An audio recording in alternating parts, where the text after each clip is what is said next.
Assalamualaikum warahmatullahi wabarakatuh. Di sini saya akan menjelaskan sejarah dan perkembangan bahasa Indonesia.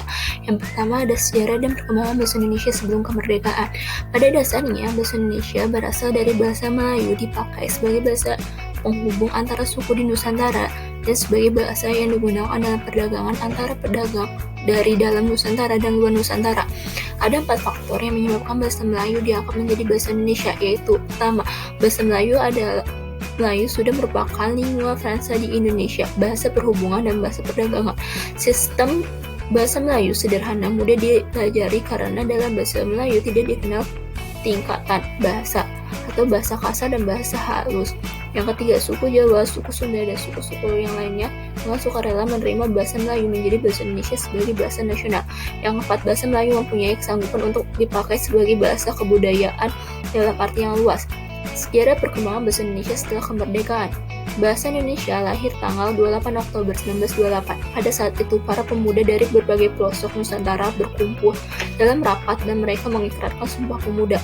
Sumpah Pemuda, kami putra dan putri Indonesia mengaku bertumpah darah yang satu tanah Indonesia.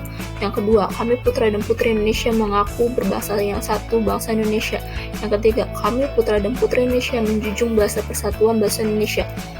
Proklamasi Kemerdekaan Republik Indonesia pada tanggal 17 Agustus 1945 telah mengukuhkan kedudukan dan fungsi bahasa Indonesia secara konstitusional sebagai bahasa negara. Ini bahasa Indonesia dipakai oleh berbagai lapisan masyarakat Indonesia. Ejaan bahasa Indonesia sendiri. Ejaan yang disebut pertama ada ejaan Vandibus. Nah, ini tuh diresmikan pemerintah kolonial pada tahun 1901. Ini tuh ciri-cirinya kayak nama Soekarno. Dan zaman dulu tulisannya tuh Soekarno, ada O sama E. Sama yang di Soebaya kayak gitu. Terus Soebayanya sendiri belakangnya itu pakai A, bukan pakai YA. Terus yang kedua itu ada yang namanya ejaan Republik Swewandi. Itu diresmikan pada tanggal 19 Maret 1947. Nah, ini tuh diubah yang tadinya tulisannya Soe menjadi U, ya, jadinya tadinya Soekarno menjadi Soekarno.